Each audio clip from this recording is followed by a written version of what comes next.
Yes, our Almighty God, we exalt you. We glorify you. Thank you, for you are our God, the God who truly loves us, the God who is faithful, the God who is always there for us no matter what, the God whose promises are true. Thank you, for you are our God. And this morning, we ask for forgiveness. Forgive us of all our sins. Prepare us as you speak to us. Prepare us, Lord. Help us to truly listen to you, to receive your message with joy, with gladness, with excitement, and that this message will become part of our life. Your word will guide us on how we are to live this life that you've given us. Thank you so much. Speak to us, Lord. Speak to us this morning. In Jesus' name we pray. Amen. Amen.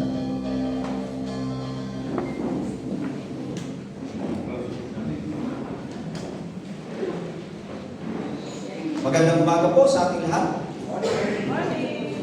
Kumusta ang bawat isa sa atin?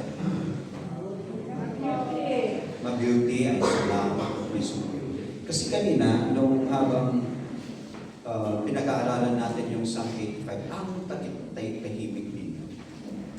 Walang nagsasalita. Parang, ano bang iniisip mo? Meron ba kayong nararamdaman?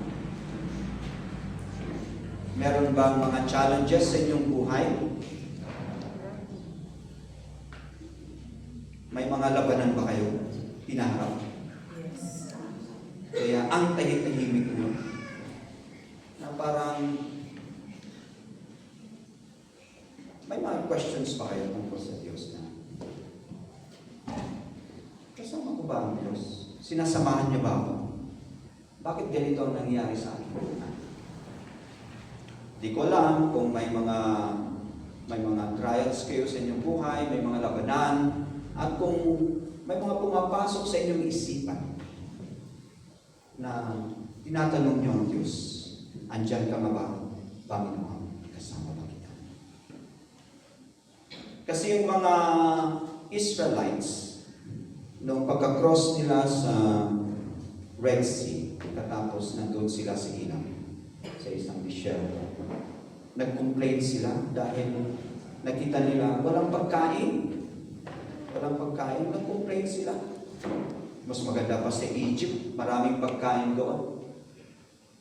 Sabi nila, di nala ba tayo dito para tayo mamatay dito sa disyerto? So yun yung mga tanong nila. Pero makita natin na hindi sila pinabayaan ng Diyos. Nandoon yung katapatan ng Diyos. Kaya binigyan sila ng pagkain. Di ba? May mana. May kargi pa. So, nasustain yung kanilang pangangailangan sa pagkain. Habang sila ay naglalakbay papunta sa lugar na ipinangako ng Diyos sa kanila. Pero pagkatapos nun, naglakad ulit sila, pumunta sila sa isang lugar, Rephidim, at doon, nauuhaw sila at nag-complain na naman. Wala man lang tubig naman yung dito. Dinala ba tayo ng Diyos dito para tayo ay mauhaw at tayo naman ay mamamatay? May reklamo na naman ang mga Israelita. Pero makita natin, nag-provide pa rin ang Diyos. Sinabi kay Moses, itong batong ito, pupukin mo, gamitin mo yung baston, lalabas ang tubig. Iinom kayo. Pero sa mga pagkakataon na ito, yung mga tanong nila, kasama ba natin ang Diyos o hindi? Sinasamahan ba tayo ng Diyos o hindi?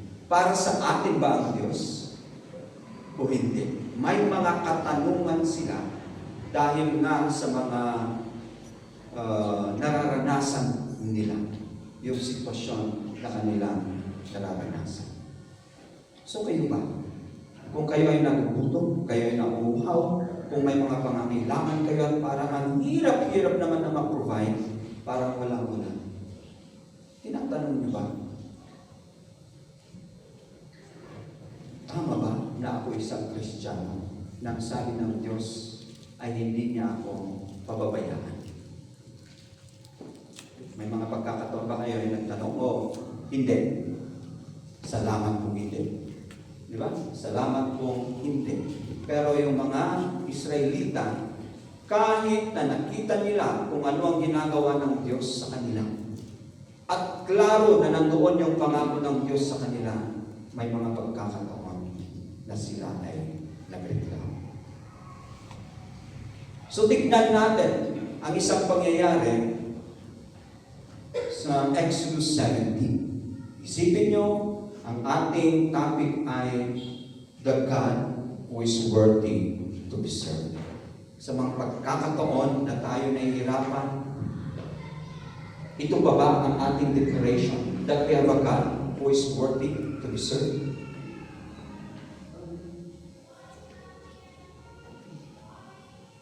Sa mga pagkakataon na parang hindi natutustusan yung ating pangailangan, can we still say that we have a God who is worthy to be served? Kung delikado ang ating buhay at may gustong papatay sa atin, can we still declare and say, I have a God who is worthy to be served? So sa Exodus 17, ito ang ating titignan. Basahin natin kung ano ang nilalaman ng verses 8 to 16. Now Amalek came and fought with Israel in Rephidim. So, labanan. And Moses said to Joshua, choose us some men and go out, fight with Amalek. Tomorrow I will stand on the top of the hill with the rod of God in my hand. So Joshua did as Moses said to him, and fought with Amalek. And Moses, Aaron, and Hur went up on the top of the hill, And so it was, when Moses held up his hand, that Israel prevailed. And when he let down his hand, Amalek prevailed. So, pag nakataas yung kamay ni Moses, hawak-hawak yung baston ng Diyos na nanalo ang Israel. Pero pag bumababa ang kanyang kamay, nananalo ang mga Amalekites. Okay? So Moses' hands became heavy. Ikaw ba naman, yung may hawak-hawak na baston, kahit na walang hawak ilang oras nyo kayang itaas ang inyong kamay? Ilang minutes at hindi kayo mangangawin? Subukan na ninyo. Itaas. Sige nga, itaas niyo yung mga kamay. Sige. Dapat nakataas yan hanggang matapos ako. Ngayon umaga. Para magkita natin. Bakit nyo ginawa? But Moses' hands became heavy, so they took a stone and put it under him, and he sat on it. Pinaupo. And Aaron and Hur supported his hands, one on one side and the other on the other side. So, itinaas. Tumulong sina Aaron at Hur, hinawakan yung kamay ni Moses para tuloy-tuloy na nakataas yung kamay ni Moses. Nakikita niyo yung picture? And his hands were steady until the going down of the sun. So, maghapon hanggang nag-set yung araw. So Joshua defeated Amalek and his people with the edge of the sword. So nanalo sila, natalo ang Amalekites. Then the Lord said to Moses, write this for a memorial in the book and recount it in the hearing of Joshua. Minsan tayo, nakakalimutan natin Sabi ko nga kanina, nag-provide na nga ang Diyos ng kanilang pagkain. Nung pumunta sila sa isang lugar, sila ay nauhaw, nakalimutan na naman nila kung ano ang ginawa ng Diyos sa kanilang buhay. So sabi dito Write this for a memorial in the book and recount it in the hearing of Joshua, that I will utterly blot out the remembrance of Amalek from under heaven. And Moses built an altar and called its name, The Lord is my banner. For he said, because the Lord has sworn, the Lord will have war with Amalek from generation to generation. So ito, titignan natin kung ano ang gusto sasabihin ng Diyos sa atin sa mga verses nito. So, now Amalek came and fought with Israel in Rephidim. So, Amalek, ito yung mga Amalekites. Tinignan ko sa God questions, sino kaya ang mga Amalekites na ito? At ito yung nakita ko, na pagtitignan pala natin ang Genesis 36 verses 12, verses 16, makikita natin na sila ay descendants ni Esau. So, galing sila sa angkan ni Esau. Okay? At sila ang una na umatake sa Israelita. Well, bukod sa mga Egyptians na talagang sila ay sinundan, hinabol, pero pagkatapos na nag-cross sila sa Red Sea, ang una na umatake sa kanila ay ang mga Amalekites. Ang problema, tuloy-tuloy, hundreds of years, sila pa rin ang umatake sa Israel. Sabi ko nga kay Pastor Eric, yung Hamas, baka descendants ni Amalek. Hindi ko alam. Okay? Pero yun lang ang pangko. Okay? So, and then, nung si Saul ang hari, sinabi, you wipe out the Amalekites of the face of the earth. Pero hindi ito sinunod ni Saul, di ba? Iniwan. Kinuha yung mga matatapa na mga halo. Pati yung king nila, hindi niya pinatay. So, makita natin na meron pa rin naiwan. And the Amalekites, yung last mention ay sa book of Esther. Nung si Haman, siya pa na rin ay descendant ni Agag, na Amalekite, ni King Agag, plotted to have all the Jews in Persia annihilated by order of King Xerxes. So talagang makita natin na sila ang una, pero matagal silang naging kalaban ng Israel. Yan yung mga Amalekites. So, ang titignan natin, ang pamagat ng ating topic ngayon ay Jehovah Nissi. The Lord is my banner. Tinignan ko sa Tagalog, ano kaya ang pinakamalapit? Ang Panginoon, ang aking watawat o bandila ng tagumpay.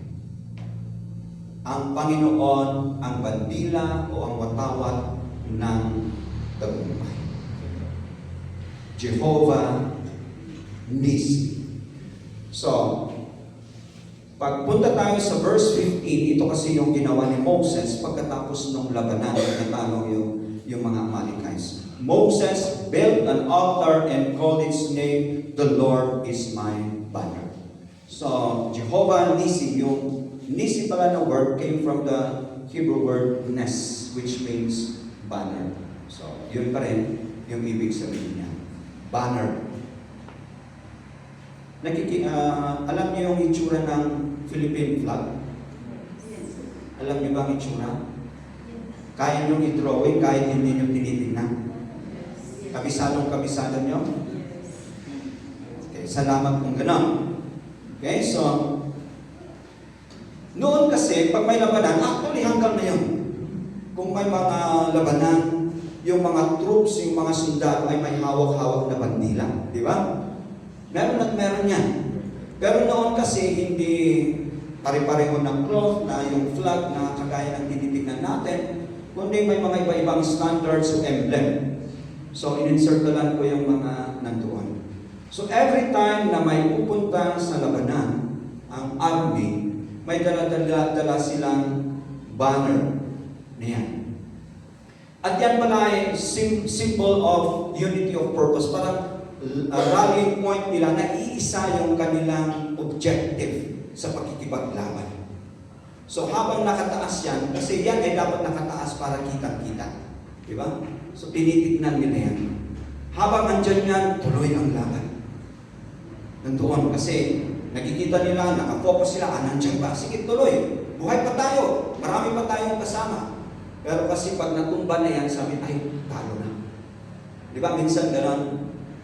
So it is a symbol of hope na habang yan ay nakataas, tuloy ang kanilang pagkikipaglaban. So yun ang importance ng isang flag o banner na talagang tinitignan natin kung meron tayong pupuntahan. Naging Boy Scout, Girl Scout pa kayo? Di ba? May mga flag din yan.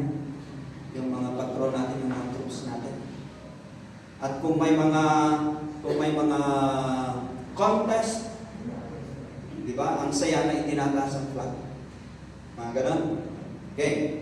So, dito sa verse 15 and 16, pagkatapos, after Moses built that altar, and he called it, "The Lord is my banner," ito yung sinabi niya.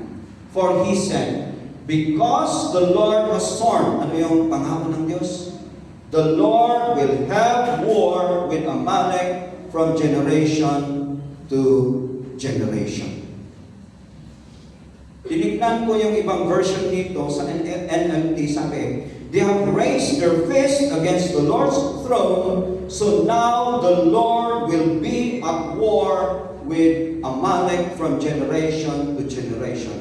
Dahil itinaas ng mga Amalekites ang kanilang kamao sa trono ng Panginoon. Ano ang ibig sabihin nito? Nung nagipaglaban, nung inatake ng mga Amalekites sa mga Israel, ang kanilang kinakalaban ay ang Diyos. They have raised their fist. Tinaas nila yung kanilang kamao. Ang naging kalaban nila, walang iba kundi ang Diyos. That's why sabi dito the Lord will have war. It is the Lord who will have war with the Amalekites from generation to generation. So nung itinaas, nung gumawa si Moses ng altar at tinawag yon na Jehovah Nissi, the Lord is my banner, ito yung unang recognition nila, na nakita nila that the battle is the Lord's. Yung labanan ay sa Panginoon. Ang labanan ay sa Panginoon. So, tanong ko nga kanina, may mga labanan ba sa inyong buhay? Pag ikaw ay totoong mananampalataya, ito ang isang katotohanan na naniniwala ako na kailangan tignan natin, na kailangan isipin natin na kung may mga persecution, may mga trials sa ating buhay, may labanan. Anak ako ng Diyos. Itong mga nangyayari sa akin, this battle belongs to the Lord.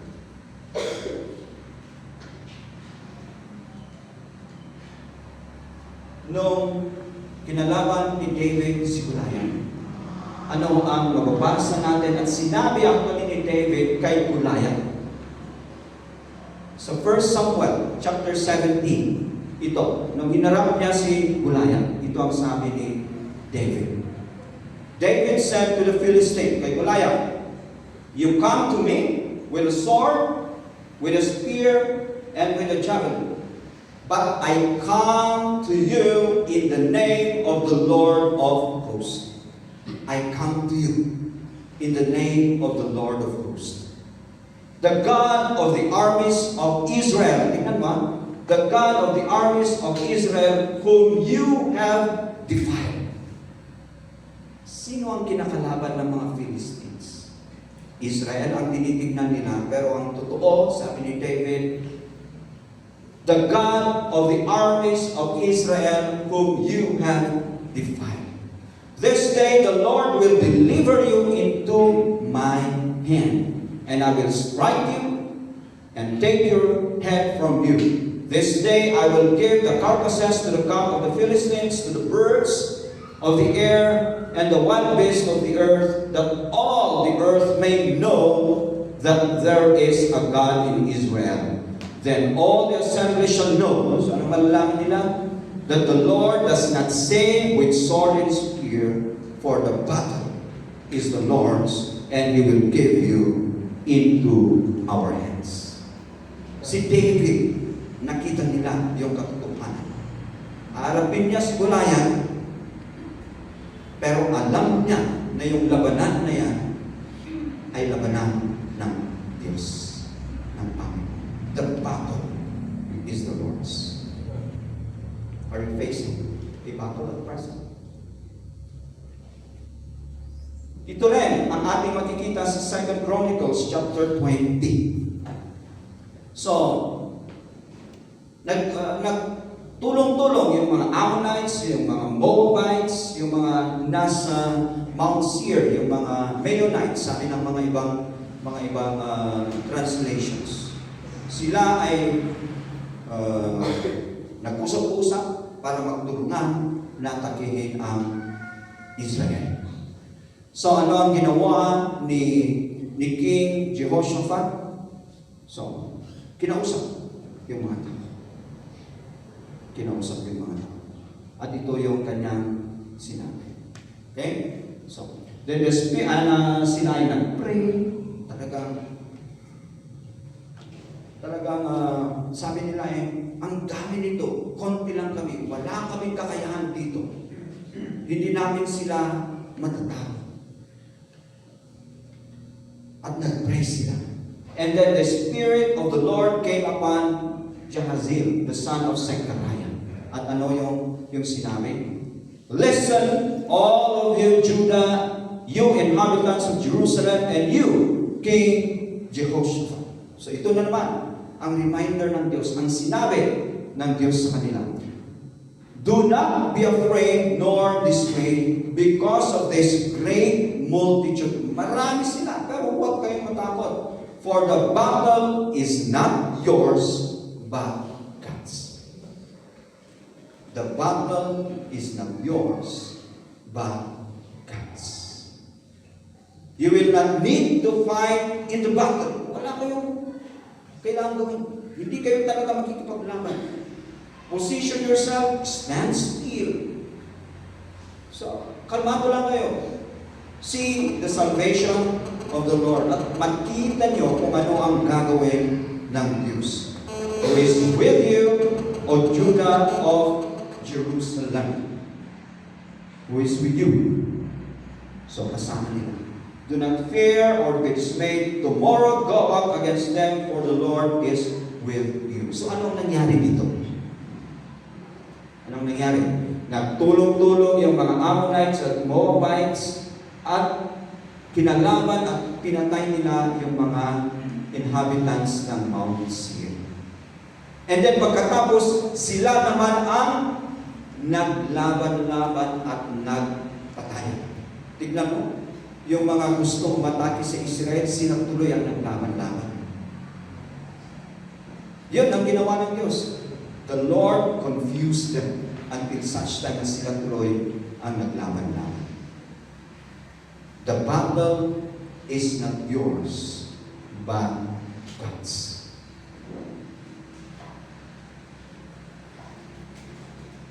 And then, pag tignan natin, balikan natin ang verse 9. So, makita natin yung Amalek, di ba? So, sinabi ni Moses, Joshua, pumili ka ng mga tauhan, mga kalalakihan na lupa. Isipin nyo, nung nasa Egypt yung mga Israelita, sino sila? Ano sila? Mga alipin, mga slaves. Di ba? Hindi naman sila mandirigma. Hindi. And then ito yung first na battle nila. Ito yung first na talagang sila ay makikipaglaban. Farmers against warriors. Sino mananalo? Farmers against warriors. Laborers against warriors. Di ba? Sino?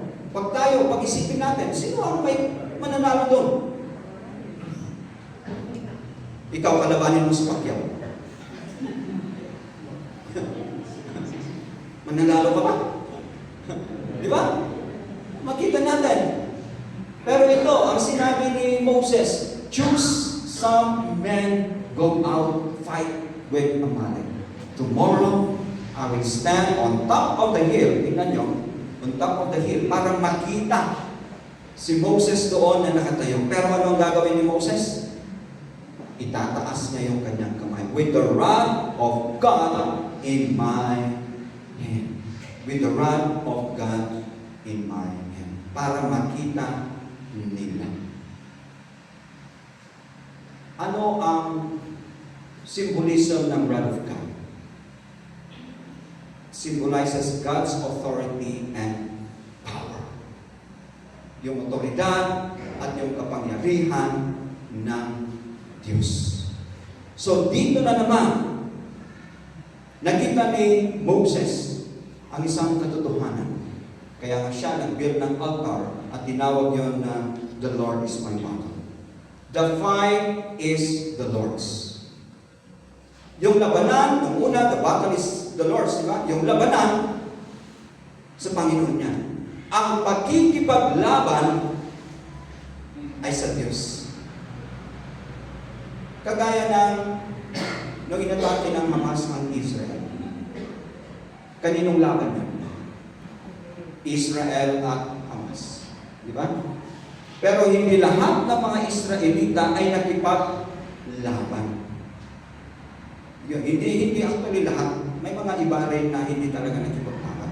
So kaya rin dito. The battle is the Lord's. Ang maganda dito, ang diferensya nito, siya na nga, sa kanya na nga ang labanan, siya pa ang nakipaglaban. Siya pa ang nakipaglaban. Yung rod, yan ang sinisimbolize niya. Tataas ni Moses yung the rod of God.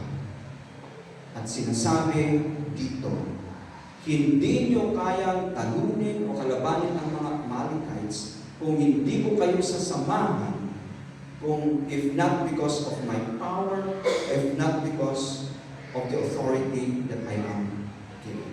So, authority and power. Ang nagbigay ng kakayahan, ng kalakasan, ng kapangyarihan para sila ay magkipaglaban sa mga Amalekites, mga farmers, mga slaves, walang iba kundi ang Diyos. So ang katotohanan niya, ang nakipaglaban ay ang Diyos. Siya ang nakipaglaban. Dito sa Deuteronomy 20, bago papasok yung mga Israelites, so nasa plains of Moab sila, bago sila papasok sa lupang pinangako ng Diyos, kinausap ni Moses yung mga Israelites. Remind sa kanila ang katapatan, ang pag-ibig ng Diyos sa kanila. Kung ano ang ginawa ng Diyos, ano yung pangako ng Diyos sa kanila, kung ano yung ginawa ng Diyos na nasustain sila for the last 40 years. So remind, kasi nga kailangan i-remind. Lalong-lalo na ang henerasyon na ito na papasok ng Israel ay yung bagong henerasyon. Kasi yung mga iba, yung mga galing sa Egypt, sila na ay nanaway. So kailangan sabihin ni Moses ang mga katotohanan tungkol sa Diyos at kung ano ang ginawa ng Diyos sa kanilang buhay. At isa sa mga sinabi ni Moses dito, yung principles of warfare. Okay? Kasi labanan yung, pagpapasok sila doon, may labanan dyan. May ipaglaban sila. May mga kaaway. So sabi dito and he, in-insert ko na lang yung priest kasi ang gagawin ng priest, ang gagawin ng pare, ito ang kanyang gagawin. So haharap siya at ito ang kanyang sasabihin. Hear, O Israel, today you are on the verge of battle with your enemies. Do not let your heart faint. Huwag kayong manlupaypay. Do not be afraid. Huwag kayong matakot. Do not tremble. Huwag kayong manginig. Or be terrified because of them. For the Lord your God is He who goes with you to fight for you against your enemies to save you. What a promise. I will fight for him. The battle is mine and I will fight for him. Yan ang sinabi na Diyos. And then, sa Exodus 14, mismo yung mga Egyptians, nakita nila yung katotohanan. Kasi, nung nag-cross yung mga Israelites sa Red Sea, di ba, that was parted. So, sumunod yung mga Egyptian. At ano ang nangyari? Ano ang ginawa ng Diyos? Kinonfuse sila, pinahirapan sila, at yung mga gulong ng mga chariots nila, inalis, kaya na-deform, kaya nahirapan silang talagang sundan yung mga Israelita. At ito yung kanilang na-realize. Let us flee from the face of Israel. Atras na tayo. Tumakbo na tayo.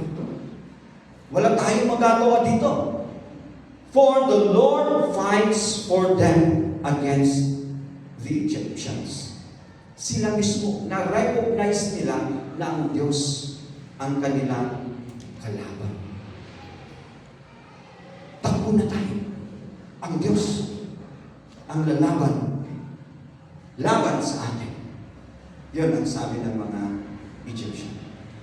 And then sa 2 Chronicles chapter 32, ito na naman si Sennacherib or Sennacherib, king of Assyria. So, dito, atakihin na naman ng Israel ang Judah. So, ito naman, Assyria. So, nung nalaman ni King Hezekiah ito, ginather yung mga tao at kinausap. In-encourage niya. At ito yung kanyang sinabi.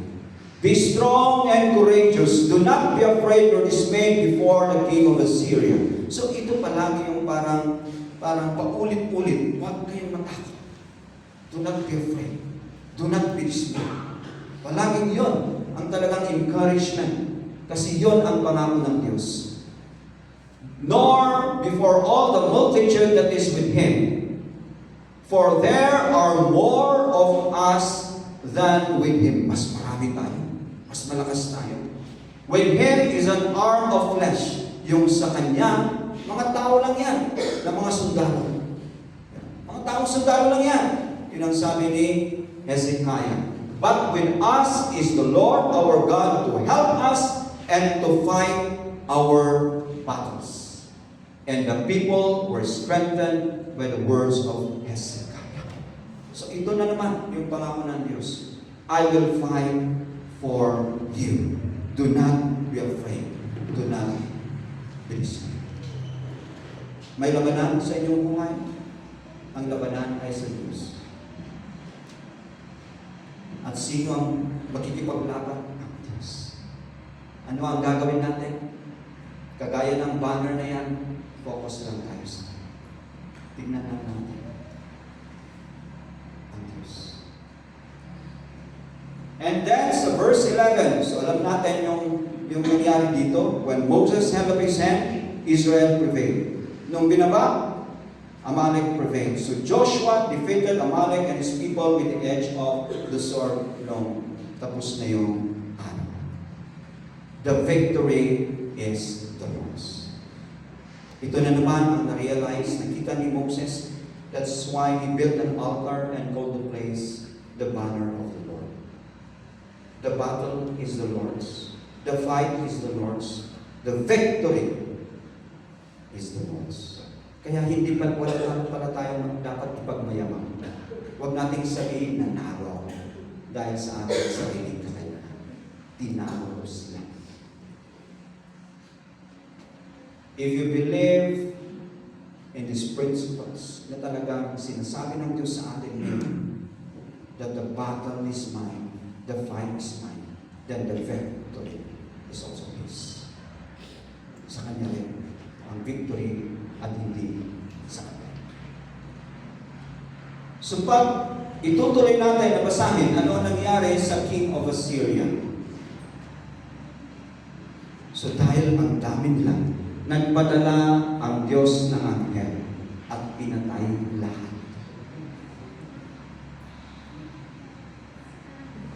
Assyrians na atake sa kanila. Nakatakas si Sennacherib, umuwi sa kanila. Alam mo yun, yung pag ikaw ay mapapahiya, pag ikaw ay napahiya, dahil sabi mo ay kaya-kaya mo pero natalo ka, napahiya ka, ano ang mukha mo? Di ba? Ang masaklap pa dito, ang mismong pumatay sa kanya, isa sa kanyang mga anak. Baka sabi ng kanyang anak ay, magibabayin ka. Ako na, I don't know. Pero siya ang pumatay kay King Sennacherib. And then, sa 1 Samuel, balikan natin yung kay David at Goliath. Ito na naman ang kinausap ni Saul si David. Sigurado ka, kalabanin mo si Goliath. At ito ang sinabi ni David sa kanya. Your servant has killed both lion and bear, and this uncircumcised Philistine will be like one of them, saying he has defied the armies of the living God. Alam ni David kung sino ang kinakalaban ng mga Philistines, ang buhay na Diyos.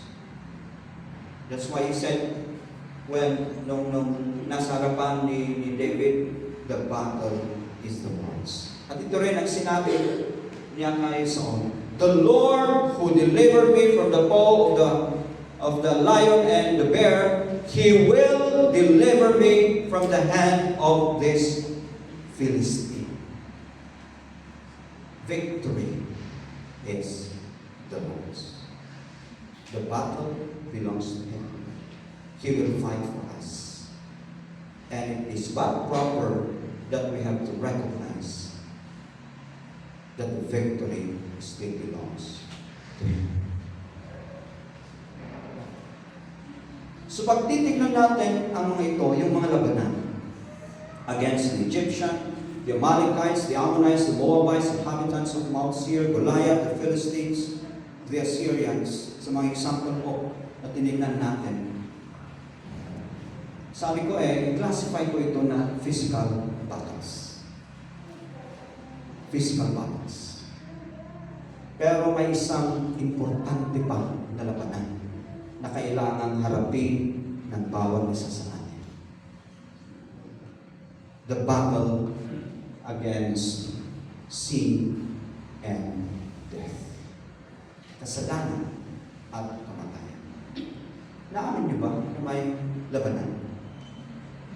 Laban sa kasamaan, laban sa kasalanan at kamatayan. That we have this spiritual battle. Ito na naman ang sinasabi ng ating Diyos. Physical man o spiritual yan na labanan, the battle is mine. The battle belongs to me. I will fight for you. But remember that the victory is mine. Yun ang sabi niya. Sa Isaiah 11 verse 10, actually pagtitignan natin ang 11. Isaiah, ito yung prophecy tungkol sa ating Panginoong Jesus Cristo. Magmumula sa angkan ni Jesse. Sino si Jesse? Ama ni David. So pagtitignan natin ang Matthew, yung kung ano na yun? Genealogy. Makikita natin ito.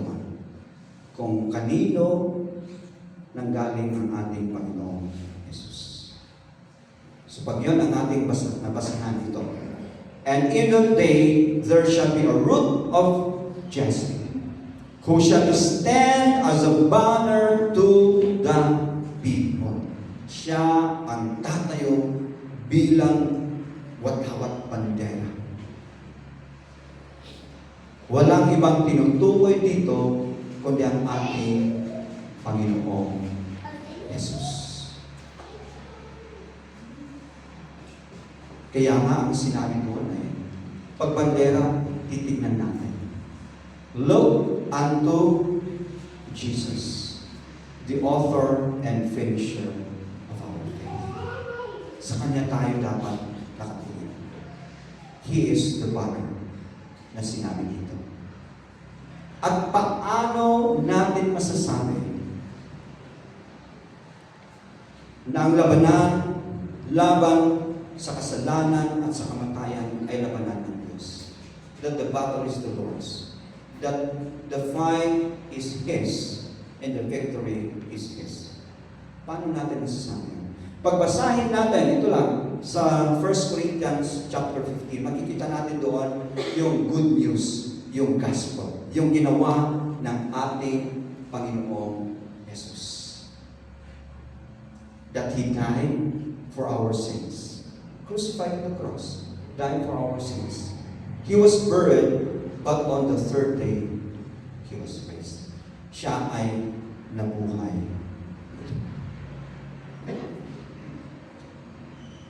Talo ang kasalanan, talo ang kamatayan. Death, where is your sting? Sabi na dito. Pagbasahin natin ang entire na chapter. At nandoon yung ano ang mangyayari sa atin, magkakaroon tayo ng, mareresurrect tayo, magkakaroon tayo ng glorious body. Nandoon lahat. Na tayo pa rin ang makikinabang sa victory na ito ng ating Panginoon. Talo ang kamatayan, talo ang kasalanan. Kaya sabi towards the end of this chapter, thank God. He gives us victory, saan? Over sin and death through our Lord Jesus Christ. Basahin na natin. But thank God, He gives us victory over sin and death through our Lord Jesus Christ. The battle is His. The fight is His. The victory is His. Tayo pa rin ang makikinabang sa victory nito. At ito ang sinabi mismo ng ating Panginoon Yesus Cristo sa John 16:33. Kasi sabi ko kanina, meron bang labanan sa inyong buhay? Meron bang mga persecution? At may mga pagkakataon ba na nagtatanong kayo?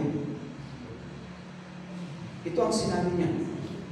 These things I have spoken to you in me, that in me you may have peace. In the world you will have tribulation. But be of good cheer, I have overcome the world. I have overcome the world. Yun ang sabi ng ating Panginoong Jesus Cristo. Kaya we have to look unto Jesus, the author and the finisher of our faith. Pero isipin natin, kaya nga merong Ephesians 6 yung armor of God Habang tayo ay nandito, habang tayo ay buhay, sabi natin may labanan. Di ba? May labanan.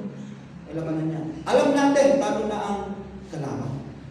Pero pag wala tayong totoong relasyon sa Diyos, kung hindi tayo tunay na anak ng Diyos, talo tayo. At bilang mga anak, kailangan isipin pa rin natin na may labanan dahil bilang mga anak, aatakihin tayo ng kalaban. Yes, the battle is the Lord's, but kagaya ng mga Israelites, nina Joshua at mga Israelites, physically sila nakipaglaban. Tayo rin, we have always to be reminded para suot-suot natin palagi yung whole armor of God. Tignan po natin yan sa Ephesians 6. The helmet of salvation, breastplate of righteousness, shield of faith, the belt of truth, the sword of the Spirit, which is the word of God, and then yung ating sapatos na talagang pamalitan ang magandang balita sa ibang tao. Kailangan handa pa rin tayo. Suot natin ang balote ng Diyos. So dito sa spiritual na labanan, thanks be to God. Victory over sin and death through Jesus Christ. Sabi sa 1 Corinthians chapter 15 verse 57 na nabasa natin kanina. So ano ang effect nito? Kasi nanalo na ang ating Panginoong Jesus laban sa kasalanan at sa kamatayan. We are free from the penalty of sin. So yung sinasabi natin na justification. And we are free from the power of sin. Yung dati na kontrolado tayo ng kasalanan, through the process of sanctification, di ba? Nag-grow tayo spiritually. And then eventually, we will be free from the presence of sin sa glorification. Yan ang ating ma-enjoy because of what Jesus did. The battle is mine, the fight is mine, the victory is mine, but you will be enjoying this victory. Kayo ang makikinabang. Kayo ang makikinabang. May labanan kayo. Tingnan natin kung sino ang banner nito. Itong matawag ko, ang ating Panginoong Yesu Cristo. Noong last na Olympics, nanood kayo? O may nabasa kayo? Ha? Meron ba tayong napanalunan na ginto? Meron? Di ba si Carlos Yulo, 2 ginto? At ano ang nangyari habang pagkatapos na ibigay yung kanilang medalya? Ha? Itinaas yung bandera ng Pilipinas. Di ba? Kinanta yung ating pambansang awit. Ano ang nararamdaman nyo habang itinataas yung bandila ng Pilipinas? O wala kayong feelings? Hindi man lang kayo naging excited na naitataas una ang bandera ng Pilipinas sa Olympics? Ay, wala. Wala. Ako, nung may international na training na sinalihan ako, at nakita kong maraming bandila doon, ano ang una kong hinanap? Bandila ng Pilipinas. Kasi yun ang aking identity bilang isang Pilipino. Nung itinataas niyan, hindi ba kayo proud na sa Pilipinas? Pilipino si Carlos. Di ba? Sino ang pinapalakpakan? Hindi lang si Carlos. Pilipinas. We are enjoying the victory doon. Sa moment na yan. Sana pati yung kanyang mga millions. But we'll enjoy. Anyway, habang itinataas ang bandila, ako talaga ang sabi ko, wow, iba rin ang feeling mo. Pag nandoon ka siguro mismo, maiyak ka. Ipaano kung ang bandila ng Diyos ang itinataas? Yan ang simbolo ng ating identity bilang mga Kristiyano. Yan ang simbolo ng ginawa ng Diyos sa ating buhay. Na tayo ay kanyang iniligtas laban sa kasalanan at kamatayan. Kaya dahil sa victory na yan, we are free. Di ba? Meron tayong freedom. Free from the penalty of sin. Free from the power of sin. Free from the presence of sin. Di ba tayong mga Pilipino, nung declare tayong independent, we are supposed to be free from foreign control and power. Yun ang consequence ng freedom, ng independence. Kaya meron tayong sariling bandila. Ikong bandila ng Diyos. Bandila ng Panginoon ang itinataas. Anong nararamdaman natin? Ano ang nakikita natin habang ito ay winawagayway? Mga kapatid, merong labanan sa inyong buhay. Tignan natin ang ating Panginoong Yesu Cristo. He is our one. Meron kayong problema? Tignan natin ang ating Panginoong Yesu Cristo. Pagsubok sa buhay, tignan natin ang ating bandila, ang ating watawan, ang ating Panginoong Yesu Cristo. So tanong mga kapatid, kung yan ang ating Diyos, kung ano man, kung ito ang ating sitwasyon, pero ang Diyos ang nakikipaglaban para sa atin, ano ngayon ang ating gagawin? Nakikita ba natin na ang Diyos, that He is really worthy to be served?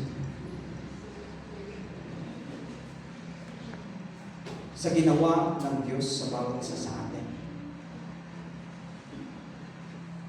kumusta ang ating Diyos? Sabihin ba natin, yes, Lord. Totoo nga, salamat. Salamat, Panginoon. Hindi ko kaya ang aking hinaharap, pero Ikaw.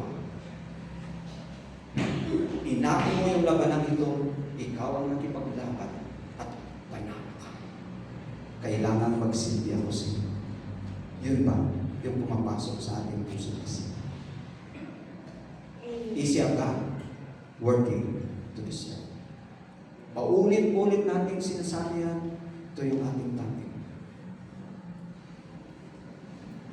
But September 29, excited ba kayo?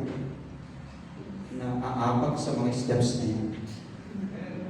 Kung nakalisod kayo dahil irregular, ano ang iisipin nyo? Ay, sayang, nakipaglinis sana.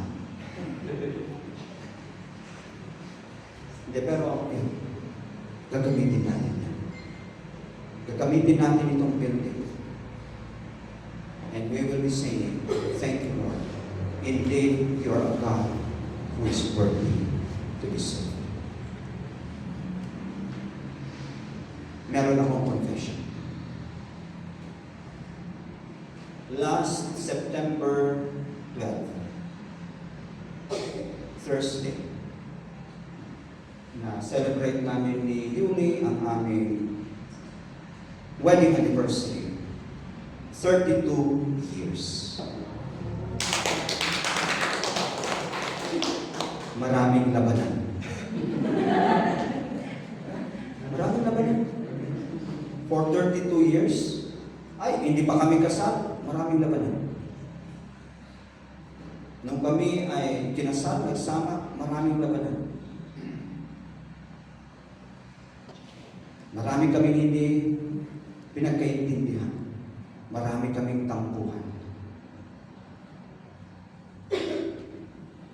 Salamat at walang mga platong, walang flying saucer. Salamat sa Diyos at wala namang physical. Pero maraming hidwaan, maraming labanan. At siguro, at naniniwala ako, kung hindi kami iniligtas ng Diyos, hanggang ngayon, away kami ng away. Pero yung mga awayan niya, talo dahil sa ginawa ng Diyos sa aming buhay. Talagang salamat sa Diyos. Kayo rin, kung meron mang labanan, naniniwala ako, habang nakatingin tayo sa Diyos, malalagpasan dahil nasa atin. So mga kapatid, we have a God who is worthy to be served. Pag-pray po natin para magawa natin kung ano man ang ating role dito sa music ka man, sa anumang ministry ka, pero lahat tayo ay kailangan magsilbi sa Diyos. Walang talunan na anak ng Diyos. Panalo tayong lahat. At dahil tayo ay mga winners, mga victors, then we have to serve. We thank you, Lord. We thank you, Lord. Yes, we have a lot of, we face a lot of troubles, problems, persecutions. But as you have said, that the battle is yours, that the fight is yours, and the victory is yours. And we praise you for that. For indeed, without you in our lives, we are losers. Without you in our lives, we cannot do anything. We are helpless, and we will easily be defeated. In fact, we will never taste victory without you in our lives. And so we thank you na kagaya na ginawa mo sa mga Israelita, yun din ang inyong gagawin sa amin, sa bawat isa sa amin. Kaya aming Panginoon, pagpatuloy mo po na gumalaw sa aming buhay para makita namin kung ano nga ba ang inyong plano para kami ay makapaglingkod sa iyo. Maraming salamat po. Ito ang aming panalangin sa pangalan ng aming Panginoong Jesus. Amen.